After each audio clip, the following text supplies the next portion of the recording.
with me. I have a question and answer session. Okay, so if you've got questions at any stage today about absolutely anything, please put them in the Q&A, not in the chat, because the chat will go by very, very quickly. All right, and we're going to do some participative exercises today. So that's it. Questions at any time are good. I'm getting loads of yeses coming through. Fantastic. I'll give you 5 seconds, and then we'll focus on a couple of interactions. Right. One of the things I'm curious to know is how much do you know about the Go.M.A.D methodology? So let me just launch this poll for you. And what that allows me to do is to see, and we've got a lot of participants on today, so I really want to see how much knowledge people have got. And what we'll do is we'll share the results with you. Let's see. I normally wait till about 80% of people have voted. Where are we at now? We're at 73. We're nearly there. A few people have probably popped out to get a coffee. All right, here we go. We're over 80%. Right, so let's just end that poll now. And I'll share the results. Right, 45% have attended a previous webinar training session before. Welcome back. 15% have watched one of my TEDx video. 13% read at least one of my books. Wow. 31% have completed at least one day of Go.M.A.D training. Great. And we have several licensed Go.M.A.D coaches and facilitators on. Welcome. This should be bread and butter for you, but a good reminder. So let us go back to that. Let me get out of that. And I'll get back. Just bear with me 1 second. Okay. Great. So if you're not familiar with the Go.M.A.D methodology, I should say that there are 7 key principles. When I wrote my best-selling book, Go.M.A.D, The Art of Making a Difference, this was written now in 1998, 99. There's about 300,000 copies of that out now. I basically described the 7 key principles that people naturally apply when they go make a difference. Today, we're just going to be focused on the defined goal.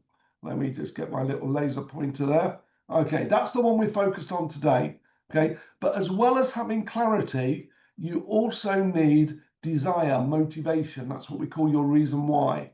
And you also need a level of self-belief. It's okay to say I've got a clear goal to get to the moon by a certain date, but actually, do you believe that to be achievable? So we actually need all 7 of these.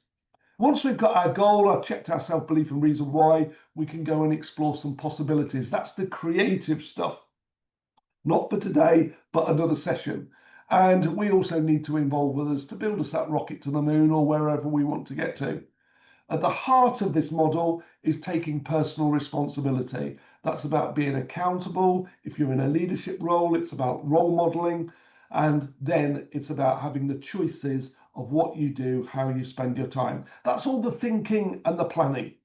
Then we take action and we're either on track and we're getting results or we're off track and we're not getting the results, in which case you go back to the center and you take responsibility and say, do I need to redefine my goal? Do I need to involve more people? Perhaps I need to explore more possibilities or redefine my priorities.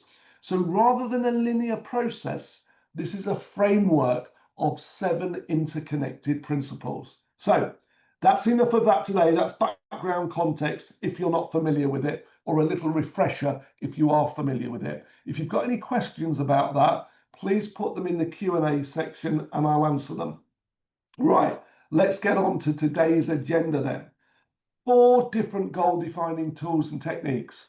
I guarantee you that most organizations do not know these 4 techniques and they are not applied. But for me, it's essential that every person can define the clarity of what they want and help their teams or their projects or their divisions to actually do the same thing.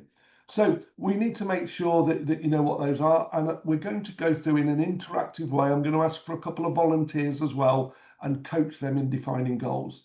Well, then we're going to look at, you've got these 4 techniques. How do you pick the right tool at the right time?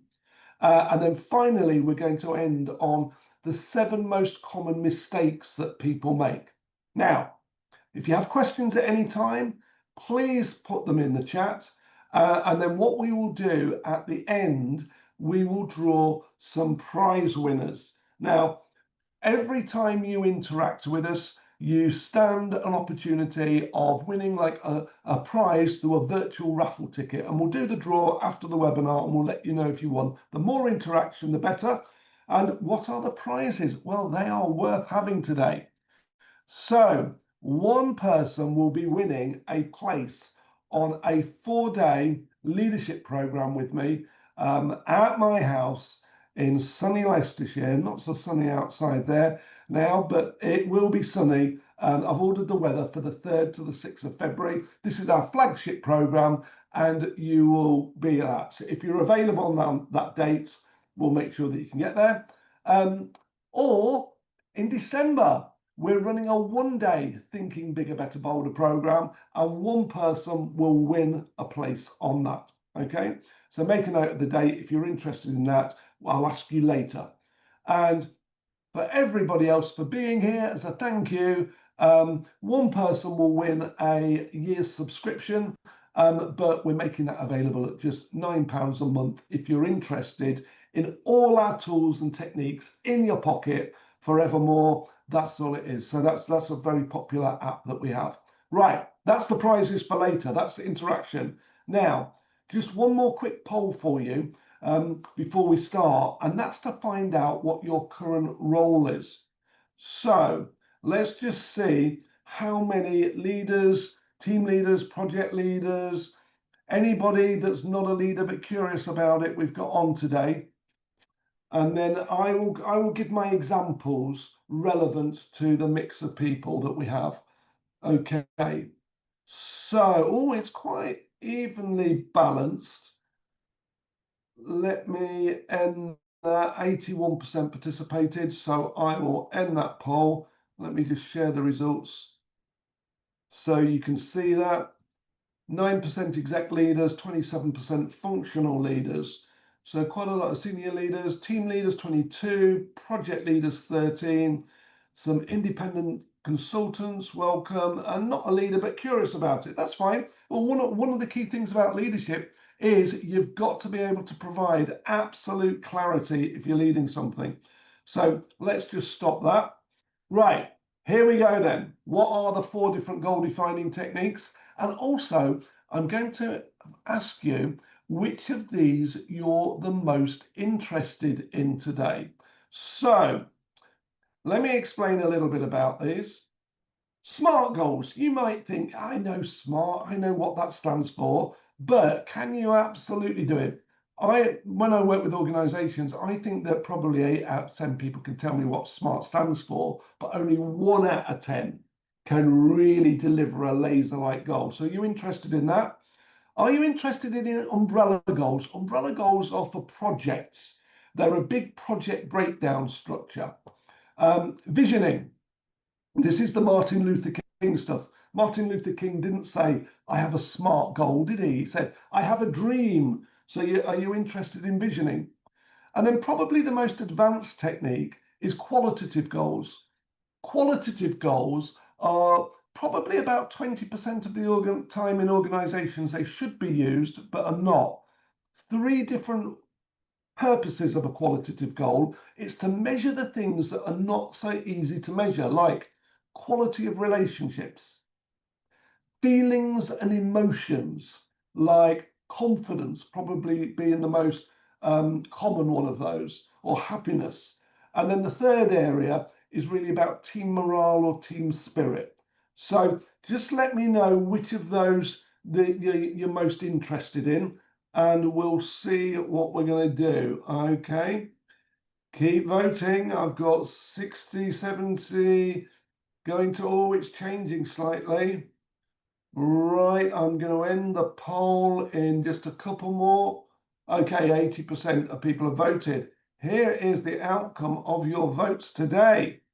Qualitative goals, win by a mile. So we are going to spend more time on qualitative goals than anything else. Do a bit more on visioning and umbrella, fairly balanced. Won't take too long on SMART. Just do a little exercise on that to test you. But qualitative is what you've said the interest in, so that's what we're going to do. Okay, let me just stop sharing that and get rid of the polls. Right, so I mentioned the pack of cards. I have my pack of cards here. I have my cards here. What we found over the years is that when we run coaching skills training for managers and leaders, the thing that gives people the most confidence is actually having a pack of cards in their hand, and picking the right question at the right time is key. Today, we're just focusing on the black spades cards, which are all about clarity, self-belief, and reason why. And these are the 4 techniques that we're going to be using. Okay, so what we'll do is we will start with SMART goals. And here's a little exercise for you. I'm not going to dwell long on this, right? But again, remember, every time you participate with me in the chat, you get an extra raffle ticket. So for a raffle ticket, please could you write a SMART goal for yourself? Okay, just write a SMART goal for yourself. Okay. And then what we'll do is I'll read out a couple. I won't read your names, and we'll give a bit of feedback on any SMART goals. Okay. So I'll just wait for 30 seconds. Okay, thank you. The first one's come through. I will lose 2 kilograms by the 31st of January. Okay. This is a classic one of, I'm assuming you mean next year, January 2026, but it could mean any year. So at the moment, unless you put an exact calendar date on there, that doesn't pass the test. The other thing is you've put what you want to lose, or not what you want to be. And a little tip around weight loss is, imagine that you're going to be audited by somebody and they're going to want the evidence, right? When you look down at the scales or up at the scales, it doesn't tell you how much you've lost. It tells you what you are. So a key principle about goal defining is focus on what you want. As the Spice Girls would say, tell me what you want, what you really, really want, and phrase it in the positive, not what you want to lose. Okay, let's look at a couple more here. Right, Lisa's put, by 31st December 2025, I will have defined, oh, hang on a sec, I've lost it. We've got a lot of things here. I will have defined a charitable part of my business and an action plan to achieve my goal. Right. Little tip for you here, Lisa. You put 2 things in your SMART goal. Okay. You said that you'll have defined a charitable part. That's a bit vague. And you'll have an action plan. So 2 things. Now, separate out the 2 things, because sometimes people only achieve one part of it and then they tell themselves that they failed. Whereas actually, if you separate them out, you can have 2 goals. And what happens in the brain when we're goal defining and we get excited about something that we want, the happy juice, which is dopamine, gets released. So dopamine is a neurotransmitter that basically gets released in anticipation of a goal, and it also gets released again when you achieve your goal. So it makes sense to have small wins, lots of happy juice going on, and breaking big stuff down into small stuff. So there's a little tip there. Okay, let's see another one. I'm just going to pick another couple out here. By Lorraine's put, by December the 1st, 2025, I will have bought your book on coaching as measured by arriving to my home. Oh, now, okay. If it doesn't arrive, Lorraine, okay, depends when you order it. So I'm sure Kate, who's running the session for us today, will put a link into the coaching book to make it easy. But having that evidence, you've got the date, arriving at home. Okay, you can have 2 wins there. You can buy it on one thing and it can arrive another date. Let's pick somebody else up. Right, Juan has put, get everyone in my organization to adopt a value model by May 2026. What date in May do you want it? And what do you mean by adopt? What will be the measure of success, right? That an auditor, I want you to think with SMART goals, that somebody's going to visit you and they are an auditor, very nice auditor, and imagine that they're going to give you a nice prize, but you've got to prove it to them that you have got absolute clarity. So they will say, hello, hello, hello. What's the evidence? What do you mean by adopt? Does that mean they will have signed a pledge? Does that mean that something that will be working is not now working? Bit vague on adopt. So that's my challenge for you there. Let's look at one or two more. Right, Gail's put to include 40% of patients in improvement projects across the trust. This is National Health Service by the 30th of June 2026. Right, good. We've got the date. Now, included. What do you mean by included? That's a bit vague. What's the evidence that you'll know? Is this a spreadsheet, okay, that I can look at on a certain date? And also, is this 40% of all patients, right? And you say improvement projects. Is that all improvement projects or specific improvement projects? So it's a big thing there. And I'm thinking, who's this? This is Gail. I think this is probably an umbrella goal for you, which we'll come to later. And that can break down into several. I'll do one or two more. Debbie's put, I want to have employed 2 extra brilliant members of staff by the 31st of January. Now, again, 31st of January, is that next year? Right, be clear on that. 2 extra, so recruit 2 members of staff, okay? But you've also put that they've got to be brilliant. So what's your definition of brilliance? Are you doing psychometric test? Will they have started and you've done an assessment of brilliance? Be really, really clear about what you want there, Debbie. Right, final one, Vanessa. I want to complete my direct reports mid-year reviews by the 30th of November. I'm assuming this year. Always put a little tip for everybody here, okay? Imagine that you're writing a newspaper headline, and that newspaper headline has the day, the date, the month, and the year, okay? And it says, by that date, I will have. Just have a look here at the 4 of spades on your screen, okay? Start it with, by that date, I will have as measured by. This is the absolute key thing, that as measured by, and it has to be crystal clear. So where are we? Right. I want to complete my direct reports mid-year, having completed the required performance review form, ready to then update these as part of that. Right, okay. You've given me the reason why in there. Just focus on the what there. Okay, right. If we get time, we'll come back to those. Hopefully loads of learning points for you on those. Right, let's move on. A couple of things about SMART goals that they didn't tell you. SMUT is the specific, measurable, and the time scale. But as well as getting that real clear sentence defined, we actually also have to check the achievability. And this is where I use a 1 to 10 scale. 1 is low, 10 is high. Think of it as this pencil. This is the sharp point being belief. My rubber is the doubt. And we have the seesaw of self-belief here. And we need to check that we've got at least a 6 or more. And then finally, we need to make sure that this goal is relevant. A lot of people think that the R in SMART stands for realistic. It doesn't.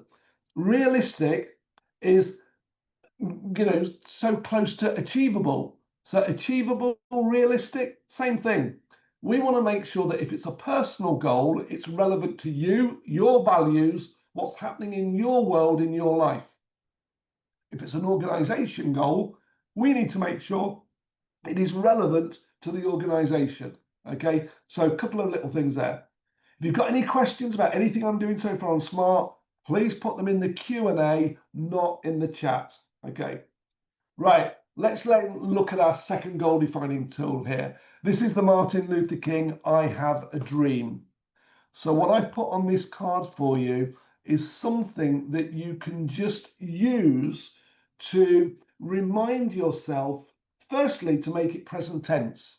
So for example, I could say, let's think, by the 8th of January 2026, I will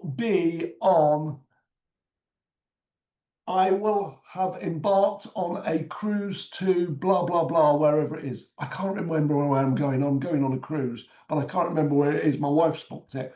So that was her cleared goal. But I will be on the ship by that day, as measured by me being on the ship. Or I could turn it into a vision. And if I could remember, we're going to the Canaries, that's it. If I could remember exactly where we were going, I would say the date is, and I am. And then what I would do is I would envisage what I'm doing on an excursion on that particular day. And I would describe what I'm seeing, what I'm hearing, what I'm feeling. You know, I would describe kind of like maybe the warmth on my skin, right? Every single sense that I can do to make it really alive. So the key point here is that visions are defined in present tense using as many of the senses as you can. Okay. Now, if you're doing this with for yourself, you're just saying, you know, the date is and I am.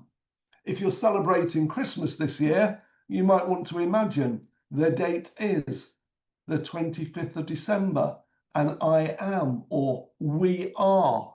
Okay, if you're describing it to a group or that, we are, describe where you are, what you can see, what you can hear, you know, what you will feel either physically or emotionally, what you'll be tasting, what you'll be smelling. Okay, make it a big, rich picture. You've done this many times before, you know, with parties or things, or maybe, you know, going on holiday and you've gone, yeah, you know, I'm there. I can, yeah, I'm there. Person of my dreams is next to me. My real partner's at home. No, I'm just kidding. I'm just kidding. This is your fantasy. You do it with your eyes open. You're imagining in detail what you want. And the key for this is, if you can't do it, it's probably because you don't want it enough. And it's a test also of your reason why. Now, let me tell you a story about how this was done brilliantly, right?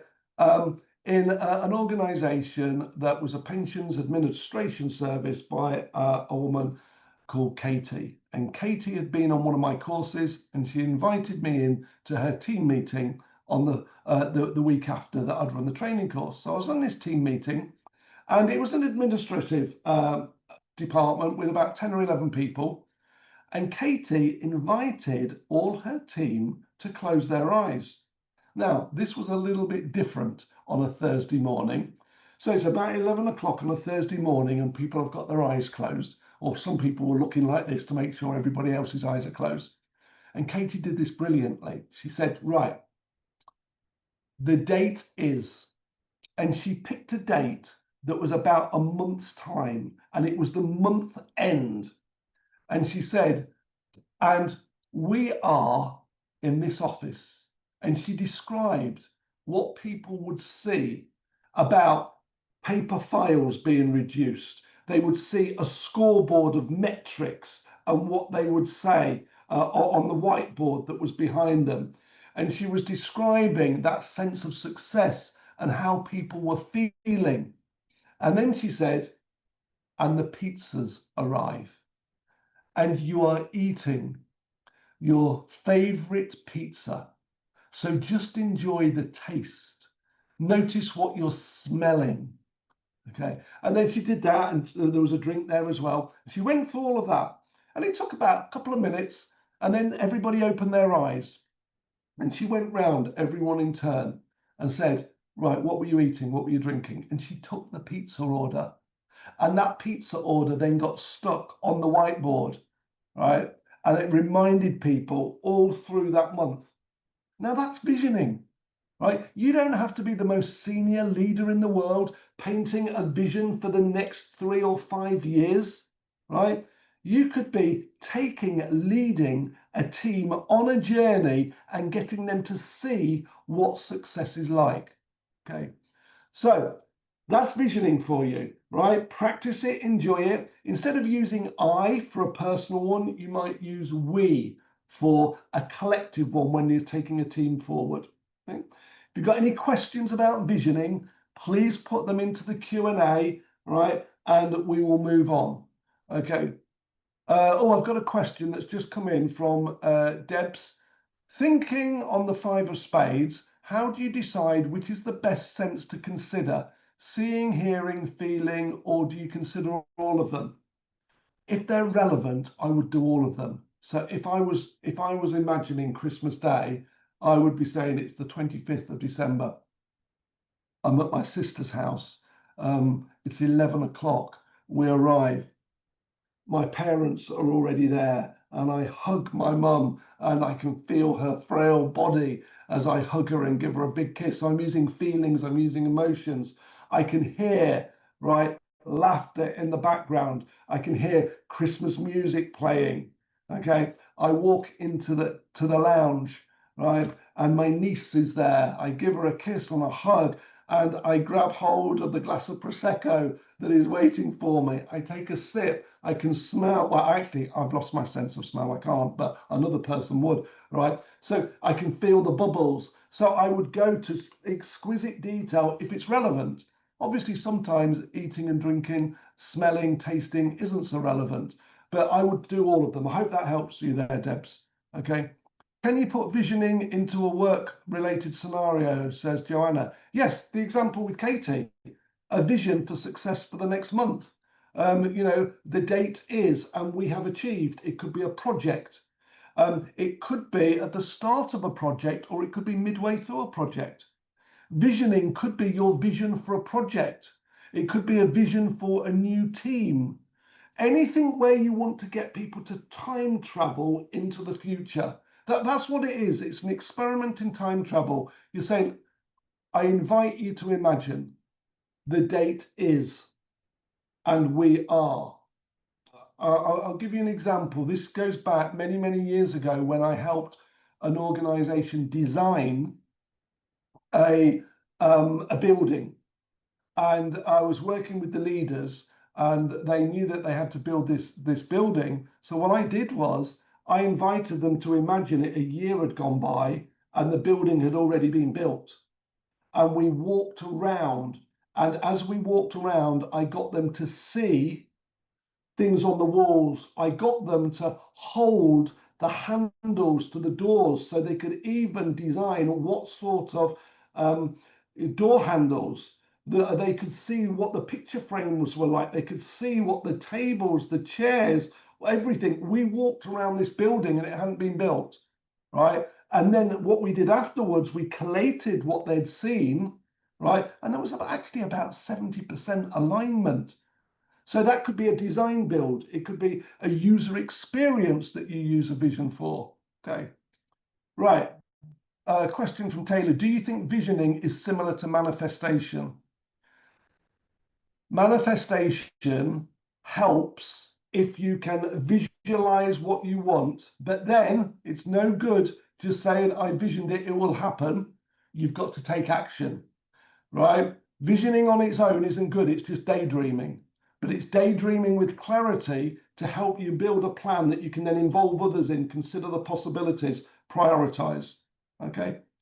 Juan says, I don't seem to be able to see anyone's questions. That's because they come up in front of me, Juan. You can't see them, but I can.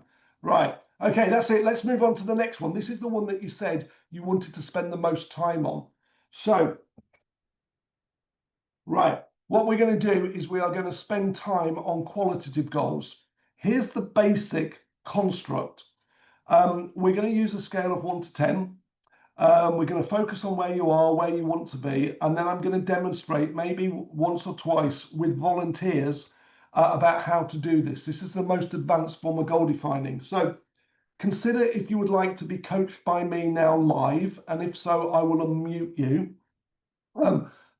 If you would like to be coached, we'll start with anybody here want a better relationship, more confidence, or better team morale or team spirit? If that's you and you would be prepared to be on mute and interact with me now, please can you just put your name in chat, and we will I will pick a volunteer, anybody that's brave enough to do that, and you will get the gift of clarity and definition. Debs, thank you very much. Let's find Debs, and I'm going to allow you to talk. Hi, Debs, can you hear me? Hello, Debs. I can. Can you hear me?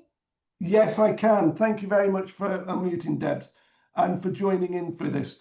What would you like to define a goal about that is a qualitative? Is it relationships? Is it confidence? Or is it team spirit? It's around team spirit. So I'm looking at the moment to bring in a new working pattern for my team, Yeah, and I understand that I can't make everybody happy with having only one option, but I'm yeah, working quite closely with the team, and I've measured how they feel before we've gone into yeah. doing this, and then I'm looking at being able to measure how the morale of the team will be post or Okay, during great. change and post. Okay, let me help you with that then. What we're going to do is we're going to work down these with you, and I've put them on the screen so everybody else listening and watching can follow the process. You've given me some specific detail there about the situation. This team that you got new working patterns on. This is the team that you're the leader of, is that right? I'm actually the operations manager, so I sit above the team. I'm not the team leader. I'm the Okay, operations manager. so my question firstly for you then is, can you take personal responsibility for developing this team spirit? Yes, I can. Great. Okay, that's all I wanted to know. Okay, so let's use a 1 to 10 scale here. Where would you as currently assess that team to be on a scale of 1 to 10? 1 is low and 10 is high. I would say about 3. A 3 out of 10. Okay, that's fine. Okay. By what specific date do you want to have improved that morale? I want to have improved that morale by, I would say by April. So by the 31st of March, 2026. 31st of March 2026. Good preciseness. And on that date, right, this is on the Debs scale of team morale. Where do you want it to be on that date? I'd like it to be around 8. 8. Okay, so if we wanted to now, we could write that as a SMART goal that says by the 31st of March 2026, this specific team that you're responsible for will move its team spirit from a 3 out of 10 to an 8 out of 10 on the Debs scale. And we got that? Yes, thank you. Great. No, well, we haven't finished yet, Debs. Wait, we're only done part 2. Now we've got to benchmark what that 8 is like. Okay. So Yeah. I'm going to give you 4 options, right? Has that exact same team ever been an 8 before on your scale in the past? No, I don't think they have. Well, that's okay. We're going to look at the second benchmark. How easy is it for you to recall a similar situation, maybe a different team that has been an 8 on your scale of team spirit? I think when people moved to home working through COVID, I think they went to an 8 there because they felt They were safe an and 8. So secure. okay.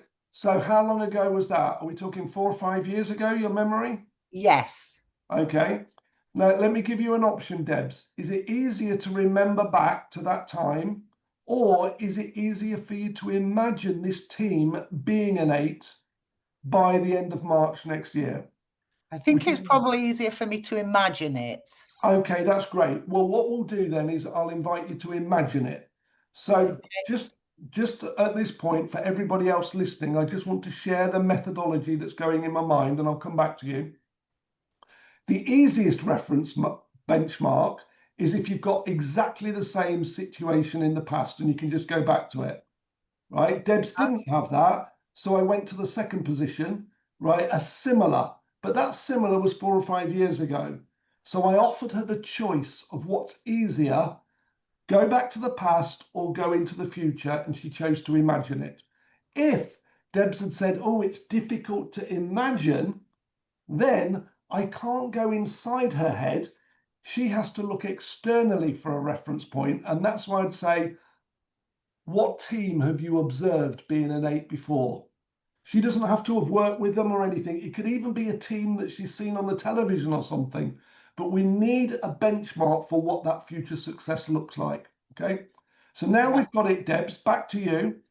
The imagined desired future situation you said is an 8. Yes. So I'm going to invite you now to imagine forward in time. The date is the 31st of March, 2026. And that team is operating at an 8 level of team spirit. Pick 3 pieces of evidence that you can see or hear that's tangible that lets you know that that is what an 8 is like. What would you see, hear, or have evidence of, Debs? So I would have evidence that absence would be reduced. Yep. Because of the well-being has been resolved. Okay. I would see a reduction in the amount of overtime that we would need to backfill, and I would see people being, well, it seems a bit wishy-washy, this one, but being happier, being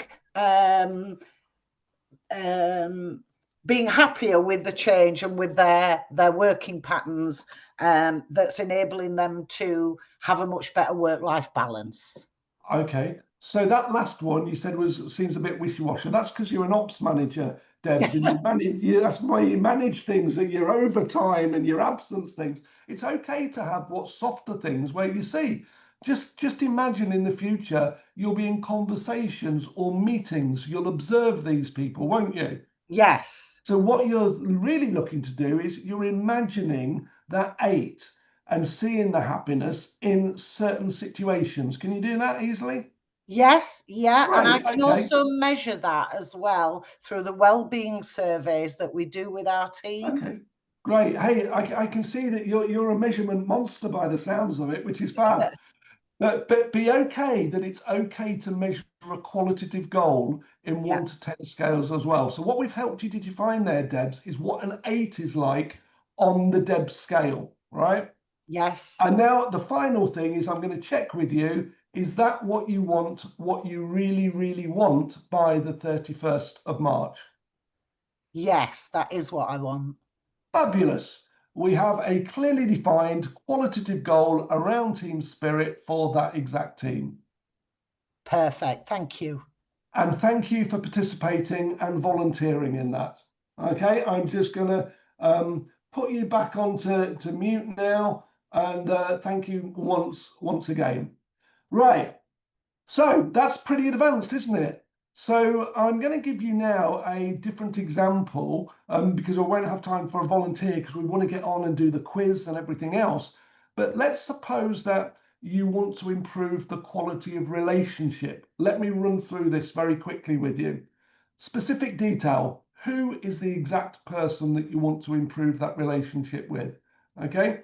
Where are you now on your scale of relationships? Right? And where do you want to be by a certain date? Then remind yourself, have I ever been that level before with that exact same person? Right? Or is it easiest for me to think about a similar situation, not with that person, but with somebody similar? If I've not got a memory, do I need to go to imagine what it would be like, just like we did with Debs there? If I can't imagine it, let's look for a role model. Who do I know or who have I seen that has that sort of relationship? Once you've picked your relevant benchmark, then you obtain 3 or 4 pieces of specific evidence, right, for that and check, is that what I really, really want? Okay? Now, the most advanced one of this, use of this, is with confidence. okay, or emotions. And let me go through a couple of examples for you here. Sometimes people generalize about confidence, and if I'm coaching somebody or working with a team on this, I would say, okay, be really specific about what you want to be more confident in. And one of the most common areas is public speaking or giving presentations to a certain new audience or going into a new role where people are understandably a bit nervous, they haven't got the reference points. So get really specific about what the situation is you want more confidence. Where are you now? Scale of 1 to 10. Where do you want to be? Okay. Then there's two things that you can do here, and this is where it differs slightly from the demonstration I just gave. Confidence can either be a head thing, where people are talking to themselves in a more of a hindering way, rather than helpful. So you could say, what would if a person wanted to move from, say, a 3 to a 7, what would a confident 7 person be saying to themselves? Right? What would a confident person be imagining? What would a confident person be remembering? Okay, so you could do that, but sometimes confidence for people is a physical thing, and it translates. And sometimes when I'm coaching people, I can see them actually, go like this with their hands or touch their heads or their chest or their shoulders, and it gives me clues. So I'd say, what would a confident 7 feel like in their body? And people will go, well, I'd have more relaxed shoulders. I would feel that my breaths were less frequent. They were kind of like more rhythmic. I would be standing differently.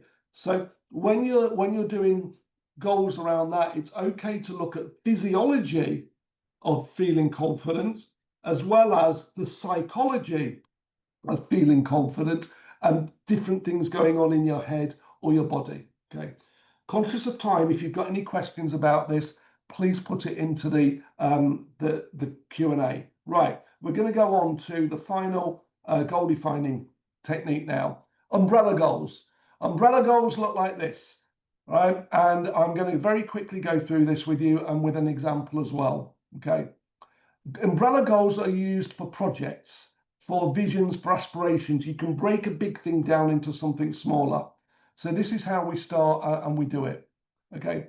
We say to ourselves, okay, actually, I've got to say, I apologize here. There is a mistake on this slide. Well, there it is. That should have appeared in the first click. Okay. Imagine you've got an umbrella goal here, okay, and you've labeled that. It could be Project X, or it could be called having a great year in 2026, whatever it is. And then what you do is you break it down into chunks and you say, what is a chunk of that I know I need definitely to do some work on? Okay, let's call that chunk A, and you'd give it a title. Right, what else do I know that I definitely need to do something about? That's B. Then C, D, E. Normally, you can get even the biggest strategy into 7 chunks or less. Let's suppose this was, for example, a project renovating your house. And you say that might just be inside and outside, or it might be upstairs, downstairs, or you might put various rooms there. Okay. If you get more than 7, put an umbrella over that and give it a label like upstairs or something, because you want the brain to focus on breaking this down, and it's a visual representation. Once you've got your 7, up to 7, you say, does A plus B plus C plus D plus E equal that? Or is there something extra? You add the extra on. Then you start to break it down further, as many levels as you want, and eventually you will get to a SMART goal or a qualitative goal under. So this is how the 4 goals have a relationship with each other.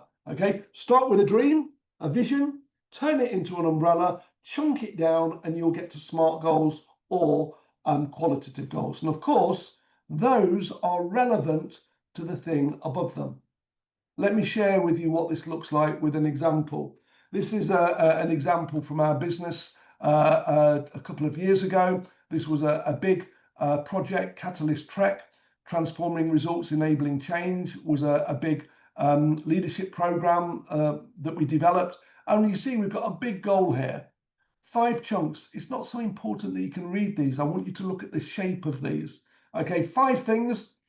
That one there, number 4, broken down into 5 more things. Underneath there, we start to get written SMART goals. Okay, you'll see that it's got a version control on this. This is version 3.0 with a date on it, and that's been agreed by 2 members of the team. So you version control it. Now, umbrella goals will get messy. You'll start to tick things off. You'll start to rework them. So this is why I tend to kind of like hand draw them, and I get that physicality there, and then I just redraw them when it gets too messy. But with our clients, we get these for massive projects. I've worked with a global engineering company and had a 2-year umbrella goal that was 7 flip charts wide that we condensed down about building a global manufacturing function. Okay, and when you get people involved in building the umbrella goals, they get buy-in to them. Okay, right, let's move on. That's umbrella goals. Let's quickly go through the 7 mistakes, then we'll get onto a quiz.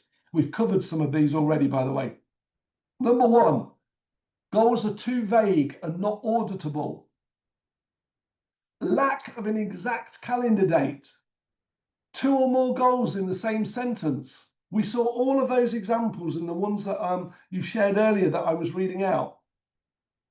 A goal should only focus on the what. You don't need to put the why into it, and you don't need to put the how. Okay. Goals should really, we touched on this, there was an example about somebody losing 2 kilograms. They should focus on what you want rather than what you don't want. Another big mistake in organizations is they attempt to smart everything, right? And they haven't got the range of 4 goal defining tools in your toolkit. And then finally, they just get the goal and they don't check people's self-belief or reason why. So let's just remind ourselves of those 3 key principles in the M.A.D results framework. Tell me what you want, what you really, really want, and then check your self-belief that it's achievable. Okay, there's the key things. Right, any questions? Please put them in the Q&A. Right, let's get interactive. We are about to have the quiz, and we are going to choose the right goal defining technique to use. Okay, I'm going to give you 7 or 8 examples, and with those 7 or 8 examples, you will have a choice. Here is the first one. In fact, now, I almost gave you the answer to this earlier, actually, with one of my things. You have the choice of either saying that is a SMART goal, an umbrella goal, a vision, or qualitative. So S for SMART, U for umbrella, V for vision, or Q for qualitative. Please enter it into the chat now. What are you going to vote for? Yeah, unsurprisingly, you've gone for umbrella overwhelmingly. A couple of people have put umbrella and vision. You are dead right. Of course, you can vision. By this day, I'm standing in my house and I'm seeing, I'm experiencing. You can turn that vision into an umbrella. Okay. Next one then. I want to complete a report on time. Okay. What would you use there? Most people are getting this right. Yes, you're dead right. It is a SMART goal. Okay, I want to complete it on time. What's the measure there? The measure is completing something by an exact time scale. So that will either be repeat. And again, we can say, what do we mean by complete? Okay, so the measure might be that report will have been sent and it's an email acknowledgement maybe, or I will have completed it might mean that I've handed it to somebody, or actually that it's just sitting on my desk. So again, but it's a SMART goal. Let's look at the next one. I want to get on better with my colleague. What is that? Yeah, you're getting it right. It's a qualitative goal. It's the quality of relationship. Now, again, a couple of people have put vision. That's fine, because you can still say the date is. Because remember, on qualitative goal, we have those 4 benchmarks. Okay, Is it a memory, same or similar, or is it an imagined future? And an imagined future is a vision. So it could be a vision that is part of a qualitative goal, but you're going to measure it on a scale of 1 to 10. Okay, now here's the next one, number 4. I want to improve service to customers. Okay, what is that? Oh, we're getting a real mixture here. Right, people are saying, I've got all 4 come up here. Right, now, this is a bit of a trick question. At the moment, you haven't got enough information to make a decision. So the challenge back would be, what do you mean by improved service to customers? If I then said, well, we want to improve delivery times, what type of goal would it be? Smart. If I said, actually, I want to get a new customer service strategy together, well, that might be an umbrella goal. So always be confident enough. If you haven't got enough information, just to clarify and go, what specifically do you mean? And then make your decision. Okay, next one. I just want to be happier in life. What's happiness? How are you going to measure that? Happier? Qualitative or vision? They're the most popular. Well, happier in life. Life is a big thing. So I would start this with an umbrella goal called happier in life. And then I would break down the chunks to go, what are the areas of my life that I want to be happier in? Is it work? Is it relationships? Is it which type of relationships? With who? Okay? Is it in the community projects that I'm working? What do I want? So the clue there is happier in life. If I said, I want to be happier in my working relationship with somebody, that could be a qualitative goal instantly there. Okay. So again, just a little bit of clarification before making a decision. Here we go. Number 6. I want to decide my next career move. Which one is this going to be? I want to decide my next career move. Oh, most people are getting it wrong. Most people are getting it wrong. I'm seeing lots of U's and V's. Going by. Okay, here we go. This is a SMART goal. Think about it. What are we going to measure in that sentence? I am going to decide. So therefore, the next question would be, by what date do you want to have made a decision? And we can measure whether or not a decision has been made by that date. Okay? Final one, or last but one. I want to achieve next quarter's target. What's that? Yeah, you got it. It's smart. Nice, easy one there. I want to make a direct report more effective in their role. What type of goal is that? I want to make a direct report more effective in their role. Oh, I love this. I'm tricking you. It's a trick question, right? What's your goal in relation to this? This is the equivalent of saying, I want my partner or I want my child to tidy their room. Your goal is to influence, okay? But the direct report has to take responsibility. So technically, this is a SMART goal. And I would challenge you back and say, well, what's your goal in relation to helping the direct report be more effective in their role? And you could say, well, actually, my goal is to have a conversation, or my goal is to provide feedback to that person. My goal is to agree a measurement standard of performance with that person. Okay? Right, let's have a look. Final one. Nice, easy one for you. I want to imagine my next presentation to the board going well. Yeah, you've got it. Clues all there. I want to imagine. Help the person to imagine the future. That's a vision. Absolutely. Okay, that is the end of the quiz. Let us go on. Q&A session. I've got a couple of questions in, but let's remind ourselves, if you are available on this date, the 3rd to the 6th of February, and you want to stand a chance of winning that prize worth nearly £3,000, a very immersive training experience, please just put SFT, Solution Focused Thinking, SFT into chat. And if you can make it there, your name will go into the draw for that. We'll do that. SFT, it's got to be those dates there.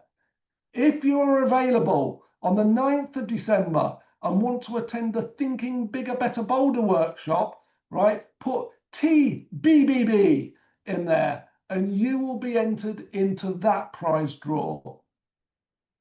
Okay, TBB, 9th of December, if you're available then. And everybody else, just put TO for Think On, and you will be entered into that prize draw to win a year's subscription for that. And if you don't win, we'll give you access for just £9 a month for that. Okay, here we go. Up and coming webinars. I'm going to run this masterclass again on the 19th of December. The reason for that is that the demand has been so great for it. We're going to put it on again. So it will be different because there'll be different people volunteering. And I'm running the very first Mind the Gap webinar. This is about closing the execution gaps. There are 7 hidden execution gaps I'm going to be covering there. This is more for senior leaders that have got their strategy sorted and want to know how to reduce the gap and get people engaged to it. We will send you details of those. Okay. Final questions come in from Carl. Is there a technique to how to manage a situation where your goal clashes with somebody else's? Yes, I would use a conflict resolution technique there. And I would sort it out by just saying, what's the higher purpose that we're looking to seek here? If it was at NHS, I'd say, can we agree patient care is the most important? I would look for the relevance of this, and then I would do a bit of possibility thinking about how to resolve that conflict if it was there. But I would look to understand the other person's point of view or get the 2 parties to do that. So I hope that's been helpful for you. Well, that's it. That's a thank you for me. Thank you for you for being here. If you want to put any feedback in the chat comments, please do so. I look forward to welcoming you again on another webinar. And you're part of the Go Mad gang now. So if you need to involve others, please reach out to us. If you want help on 60 or 90-day challenges in 2026, you want to discover more, please put whatever it is you want to in chat, and one of the team will get back to you early next week, if not today. Okay, right, take care. As my mother always taught me to say, thank you for having me. As my father always taught me to say, go forth and make a difference, and have a great weekend. Take care.